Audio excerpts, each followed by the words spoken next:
এই সময়টা আপনি একটু ঠান্ডা মাথায় বাসায় গিয়ে চিন্তা করেন। আজকে আদনান ভাই ওয়াজ করে গেছে, আমি একটু চিন্তা করি, আপনার আমার হায়াত সর্বোচ্চ হয়তো ৬০-৭০ বছর, আরও হয়তো আল্লাহ বাড়াই দিলে ১০০ বছর, এর বেশি গড়াইও আমাদের নাই, আছে? এখন আপনার বয়স কত? কারো ২০, ২৫, ৩০, ৪০, ৫০, ঠিক না ঠিক? এখন আপনি বাসায় গিয়ে চিন্তা করে দেখেন, যদি আমাদের হায়াত হয় ৬০ বছর, আল্লাহ আমাদেরকে যেন দীর্ঘ নেক হায়াত দারাজ করে না, আমিন। আমাদের ভাইদেরকে, বোনদেরকে, ওলামায়ে কেরামকে, আমাদের নেতাদেরকে, সবাইকে আল্লাহ পাক দীর্ঘ নেক হায়াত দারাজ করেন। এখন কথা হচ্ছে, যদি ধরে নেই যে আমাদের হায়াত ৭ বছর, আপনার আমার বয়স থেকে কিন্তু ৩০, ৪০, ৫০ বছর অলরেডি চলে গেছে। এখন চিন্তা করবেন যে এই সময় যেটা চলে গেল, এই সময়ের মধ্যে আমি কতটুকু নামাজ পড়েছি, কতটুকু রোজা রেখেছি, যাকাত দিয়েছি কতটুকু, হজ ফরজ হয়েছে করেছি কিনা, দিনের পথে আমার অবদান কি, দিনের পথে আমার অবদান কি, আল্লাহর দিনকে যে আল্লাহ সাহায্য করতে বললেন আমি কি করেছি, এই ৬০-৭০ বছরে কত পাপ করেছি হিসাব নাই। এই পাপগুলো লিস্ট করেন, দেখেন চোখ দিয়ে পানি ঝরতে থাকবে। আমার কথায় নারাজ হচ্ছেন? এই পাপগুলো লিস্ট করেন, চোখ দিয়ে পানি ঝরবে, আল্লাহ আমাদেরকে মাফ করে দেন। সবাই বলি আমিন। কত কবিরা গুনাহ হয়েছে, কত সগীরা। তবে সন্তুষ্টির কথা এটাই, যদি এটা উপলব্ধি হয় যে না ভুল হয়ে গেছে, আপনি ওযু করে আসেন, 2 রাকাত নামাজ পড়েন, আল্লাহর কাছে ইস্তেগফার করেন, বলেন আস্তাগফিরুল্লাহ আল্লাযী লা ইলাহা ইল্লা হুয়াল হাইয়ুল কাইয়্যুম ওয়া আতুবু ইলাইহি। আল্লাহ পাক এক মুহূর্তে আপনার সব পাপ তো মাফ করে দিবেনই, সব গুনাহকে নেকি দিয়ে পরিবর্তন করে দিবেন ইনশাআল্লাহ। সময়ের কসম বলতে আল্লাহ কি বুঝিয়েছেন ভাই আমার সাথে বলেন? সময়ের গুরুত্ব, সময়ের, আরো আসতে বলেন, সময়ের, বলে আসরি মানে সময়ের কসম, মানে সময়ের গুরুত্ব। আমাদেরকে সময়কে গুরুত্ব প্রদান করতে হবে। আল্লাহ পাক তৌফিক দান করেন। আজকে বাসায় কি করব? হায়াতের হিসাব নিব, কি করেছি এত বছরে, আর কি কি পাপ করেছি, পাপগুলোর কথা মনে পড়লে তওবা করে ফিরে আসবো ইনশাআল্লাহ। আল্লাহ পাক তৌফিক দান করেন। আর এখন বাকি সময়ে যতটুকু হায়াত আমাদের বাকি আছে, আমাদের কি কর্তব্য বলেন ভাই?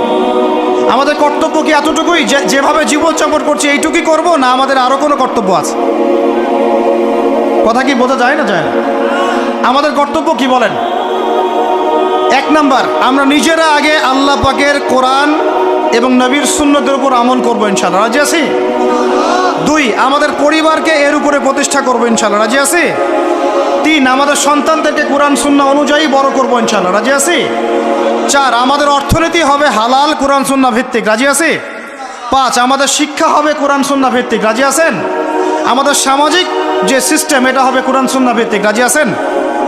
এর উপরে আমি গেলাম না। সমাজ পরিবর্তন হলে উপরটা এমনি পরিবর্তন হয়ে যাবে ইনশাআল্লাহ, অটোমেটিক্যালি। বলে আসরি, সময়ের কসম।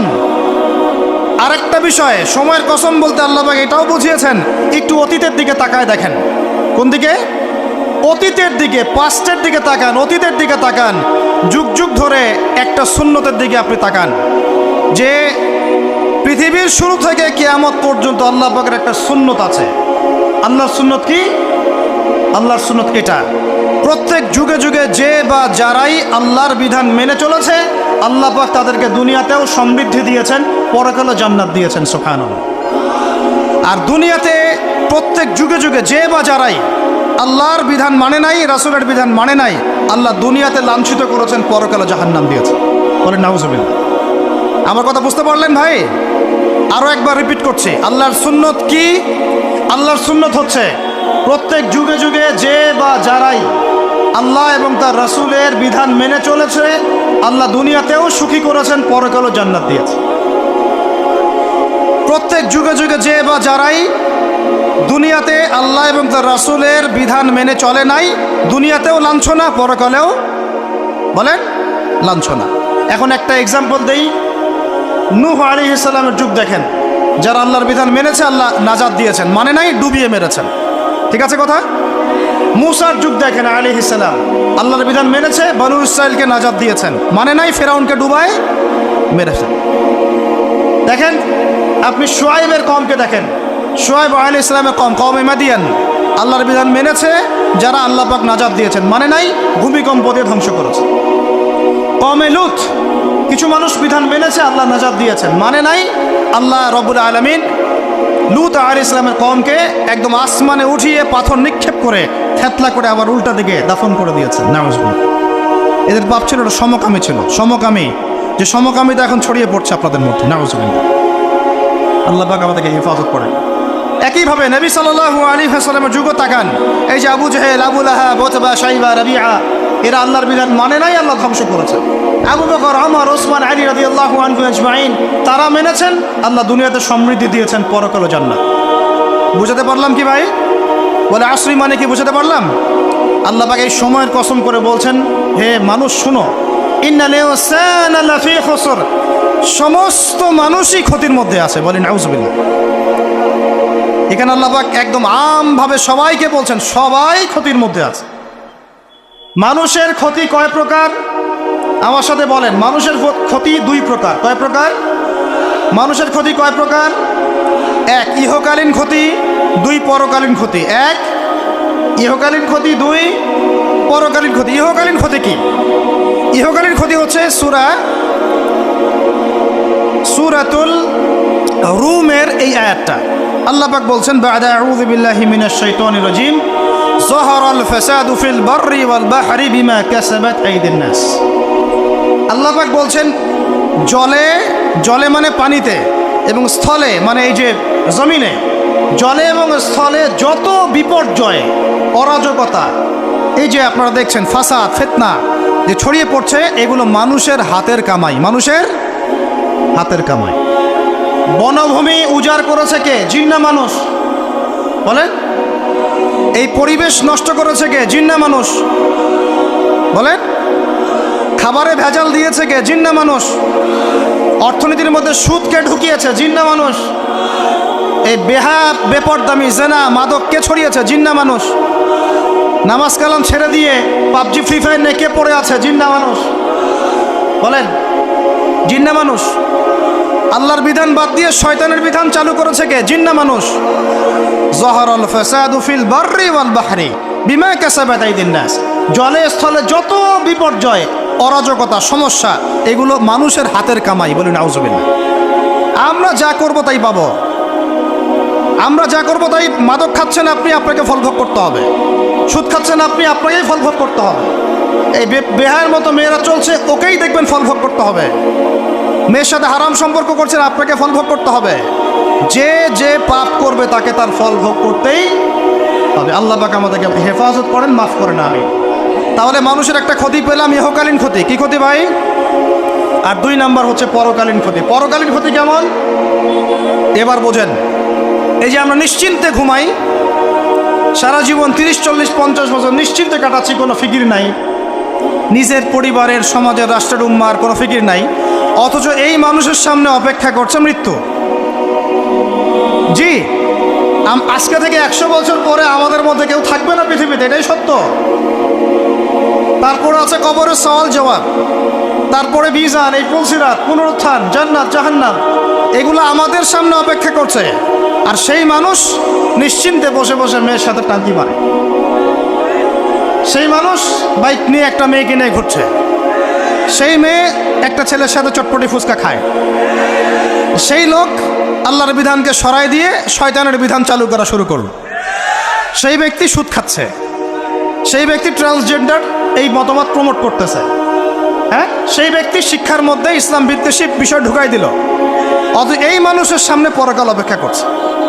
একদম টেনে হিস্ট্রি আল্লাহ পাক সামনে নিয়ে দাঁড় করাবেন, দাঁড় করে জিজ্ঞাসা করবেন। তাহলে আমরা কত অপদার্থ, কত বোকা, আমরা কি বুঝতে পারছি ভাই? একটু বুঝতে পারছেন কি? আল্লাহ পাক সূরা আহজাবে এটাও কিন্তু বলেছেন যে ইন্নাল ইনসানা যালুমান জাহুলা ওয়া লাকাদ আরাদনাল আমানাতা আলাস সামাওয়াতি ওয়াল আরদি ওয়াল জিবালা ফাআবাইনা আন ইয়াহমিলনাহা ওয়া আশফাকনা মিনহা ফাহামালাহাল ইনসান। সুবহানাল্লাহ। শুকরিয়া, আল্লাহ পাক মনে করাই দিয়েছেন। আর একটা যদি না বলতে পারতাম, মনের মধ্যে একটা অতৃপ্তি থেকে যাইতো। আল্লাহুম্মা লা ইলমা লানা ইল্লা মা আল্লামতানা ইন্নাকা আনতাল আলিমুল হাকিম। আলহামদুলিল্লাহ। আয়টার অর্থ শুনেন। মানুষ যে জালেম, জাহেল, আমরা যে অপদার্থ, আল্লাহ পাক কি বলছেন শুনুন। আল্লাহ বলছেন, ওয়ালাকাদ আরাদনাল আমানাতা আলাস সামাওয়াতি ওয়াল আরদি ওয়াল জিবাল। আমি ইসলামের এই আমানত শরিয়াত কোরআন হাদিসের এই যে আমানতটা, এটা আসমান সমূহকে দিতে চেয়েছিলাম, তোমরা কি নিবা? আমি জমিনকে দিতে চেয়েছিলাম, তোমরা নিবা? আমি পাহাড়কে দিতে চেয়েছিলাম, তো আমানত কি নিবা? ফাআবাইনা, তারা বলেছে না, নিতে পারবো। ওয়াশফাকনা মিনহা, তারা অক্ষমতা প্রদর্শন করেছে। ফাহামালাহাল ইনসান, মানুষ সেই আমানতটা কাঁধের মধ্যে বহন করেছে। আমরা সেই আমানত কি করেছি ভাই? কাঁধে বহন করেছে। আল্লাহ পাক বলছেন ইন্নাল ইনসানা যালুমান জাহুলা, মানুষ কত জালেম, মানুষ কত জাহেল। আমাদের সামনে পরকালীন এই কঠিন জবাবদিহিতা অপেক্ষা করছে। এরপরে আমাদের জীবনযাপন পদ্ধতি দেখলে মনে হয় যে আমাদের মধ্যে আর গরু ছাগলের মতো কোনো পার্থক্য নেই। ইন্নাল ইনসানা লাফি খুসর, বুঝতে পারলেন? আচ্ছা, আল্লাহ পাক এবার আমাদেরকে বলছেন আচ্ছা ঠিক আছে, 4টা গুণ অর্জন করো। কয়টা ভাই? একটু বসেন, সবর করেন, আমরা অনেক লম্বা আলোচনা করব না, আমরা বুঝতে পারছি রাত অনেক গভীর হচ্ছে, আমরা সংক্ষিপ্ত করবো ইনশাল্লাহ। আমার সাথে বলেন কয়টা গুণ অর্জন করব? আল্লাহ পাক বলছেন এই 4টা গুণ যারা অর্জন করবে তারা ওই ক্ষতি থেকে বেঁচে থাকবে ইনশাআল্লাহ। সুবহানাল্লাহ। দুনিয়াতেও তারা সফল হবে, পরকালেও সফল হবে ইনশাআল্লাহ। আল্লাহ বলছেন ইল্লাল্লাযীনা আমানু, তারা নয় যারা এক ঈমান এনেছে, তারা ক্ষতির মধ্যে নাই, যারা ঈমান এনেছে। 2 ওয়া আমিলুস সলিহাত, সৎ আমল সম্পাদন করেছে। কি আমল? সৎ আমল। তারপরে ওয়া তাওয়াসাউ বিল হক, পরস্পরকে সত্যের উপদেশ দিয়েছে। কিসের উপদেশ? সত্যের। 4 ওয়া তাওয়াসাউ বিস সবর, এবং পরস্পরকে ধৈর্যের উপদেশ দিয়েছে। কয়টা বললাম বলেন তো ভাই? আমার সাথে বলেন। 1 নাম্বার কি? 4টা গুণাবলী অর্জন করলে ক্ষতি থেকে বাঁচতে পারবো, অন্যথায় কোনো সুযোগ নাই। যত বড় ফকি হন, আলেম হন, মুহাদ্দিস হন, মুফাসসির হন, পলিটিক্যাল নেতা হন, কোনো লাভ নাই, কিচ্ছু হবে না পরকালে, একদম নাজাতের রাস্তা বন্ধ যদি 4টা গুণাবলী অর্জন না করতে পারি। কয়টা ভাই? 1 নাম্বার ইল্লাল্লাযীনা আমানু, যারা ইমানদার হয়েছে। 1 নাম্বার কি? ইমানদার হয়েছে, পাক্কা ইমানদার হয়েছে। 2 নাম্বার ওয়া আমিলুস সলিহাত, সৎ আমল করেছে। কি আমল? ওয়া তাওয়াসাউ বিল হক, হকের দাওয়াত দিয়েছে। কিসের দাওয়াত? 4 নাম্বার ওয়া তাওয়াসাউ বিস সবর, ধৈর্যের দাওয়াত দিয়েছে, ধৈর্যের উপদেশ। কিসের উপদেশ? এটা কি শুধু একজন ব্যক্তির উপরে বর্তাবে না সবার উপর দায়িত্ব? এই সূরায় কি শুধু আলেমদেরকে উদ্দেশ্য করা হচ্ছে? শুধু মুফাসসিরদেরকে? শুধু মুহাদ্দিসদেরকে? শুধু বক্তাদেরকে? নাকি সবাইকে? এই সবাই মিলে যখন এই 4টা গুণাবলী অর্জন করবেন, দেখবেন ইনশাআল্লাহ দুনিয়াতেও বিজয় আমাদের, পরকালে আমাদের ইনশাআল্লাহ।